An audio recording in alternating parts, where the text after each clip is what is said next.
President Donald Trump says he plans to sign an executive order aimed at requiring voter ID in elections across the country.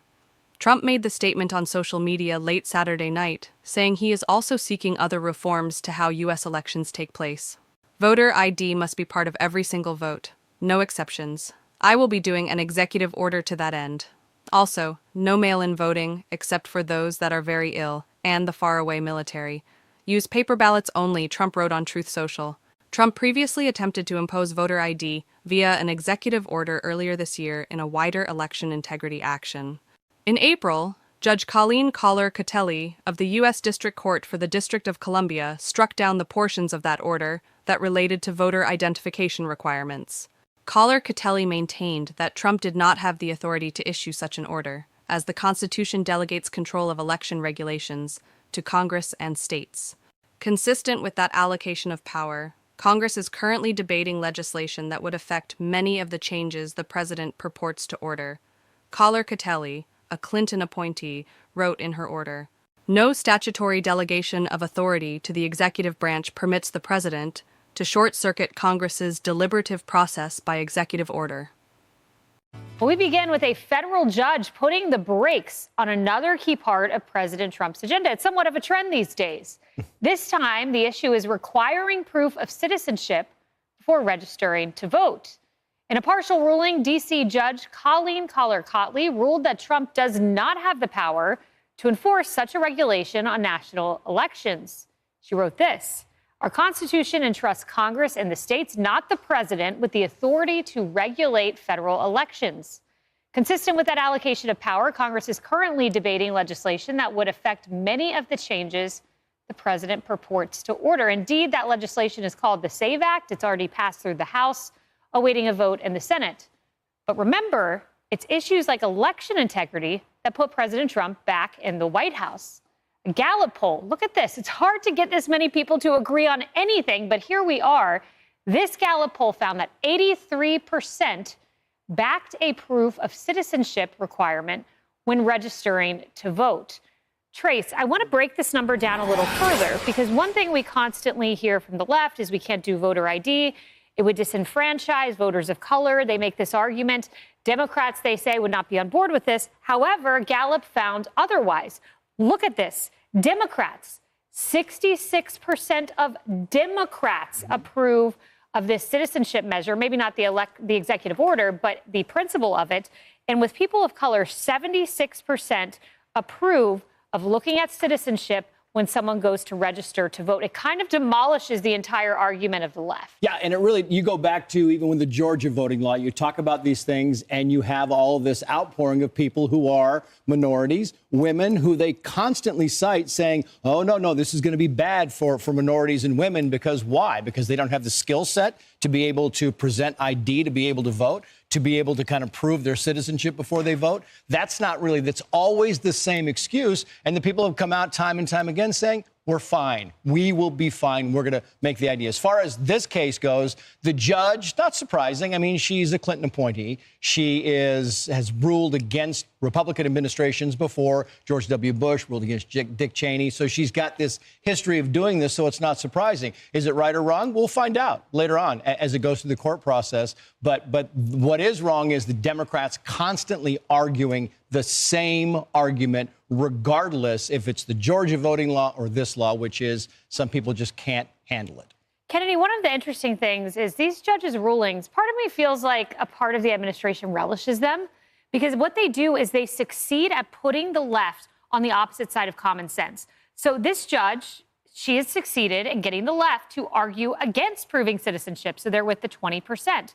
On Kilmar Abrego Garcia, they have succeeded. The judge may have ruled against Trump at the federal level, at that district court level, but nevertheless, they've succeeded in putting Democrats in a place where they're defending a guy who his wife said abused her, among other accusations that are out there. Yeah, and this is what happens when you force the issue. You force the other side to take a stand. Mm-hmm. And, you know, when you take a strong of an issue in terms of requiring proof of citizenship in order to register to vote, then you're forcing the other side to say, no, it's a free-for-all. Anyone can vote from anywhere in the world, regardless of how long they've been in this country or whether or not they hate this country. And, you know, that's a bad look for Democrats. It's not a nuanced, sophisticated decision, and it's also one I don't think sells really well to their voters. They also look at the progressive members of Congress who go to El Salvador to meet with Mr. Abrego Garcia, and they're like, that's who you're championing? Like, sure, there's an argument for due process.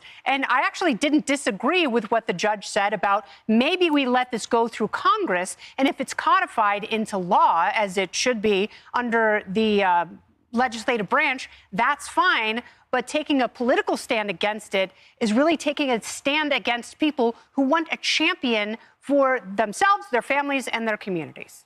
Lydia, interestingly, though, the judge here, and this may be, a little bit of nuance how you get this done. Jonathan Turley made the point that the Constitution says that states determine the manner, the place of elections. However, legislation might be the strongest way for Trump to get this through. You have the SAVE Act. There's congressional delegation of authority to the executive branch. It's the safest way to do this and would be victorious all the way to the Supreme Court for sure if they were to do that. So we'll see if they do it. But I don't know. There's a lot of pressure on senators when you have 80% saying this. You're going to side with the 20%? Yeah, it's such a great point. Two things can be true at once. I think this judge can be right, like as Jonathan Turley is pointing out, that this ability to regulate the elections really is reserved for the states and Congress. So you're right. This puts a lot of pressure. The SAVE Act has already passed the House. It's gone over to the Senate. Some Democrats actually voted to pass it out of the House, speaking to the incredible pressure. And it's just simply common sense. And what we're hearing from Democrats who are opposing this measure, they're raising a lot of concern or trying to make a lot of hay about we're going to disenfranchise voters and not everybody is able to secure their documentation to establish that they are an actual citizen. I would say to that two things. If that is true, then maybe we can have a concerted effort in this country to make sure that people are able to access their documents to establish their citizenship. But number two, there's actually something that's much more deep-seated and concerning, which is there is a good faction of the left that is not just trying to stick up for those who are not able to establish their citizenship. They're actively trying to make it easier or make it available at all for non-citizens to vote in this country. And you can look no further than New York City, where we are right here. Just last month, our state Supreme Court here in New York set aside an ordinance that the New York City Council had passed to allow non-citizens to vote here in the city in municipal elections. It would have, if that had stood, it would have allowed something like 800,000 non-citizens to vote in city elections. So there's definitely an effort. So this move by the Trump administration is spot on. They need to have a law. Yeah, without question. Tommy, you have this D.C. judge, and you also have another judge, this one not a Clinton appointee, an Obama appointee, who is saying, no, President Trump, you can't pull federal funding from sanctuary cities.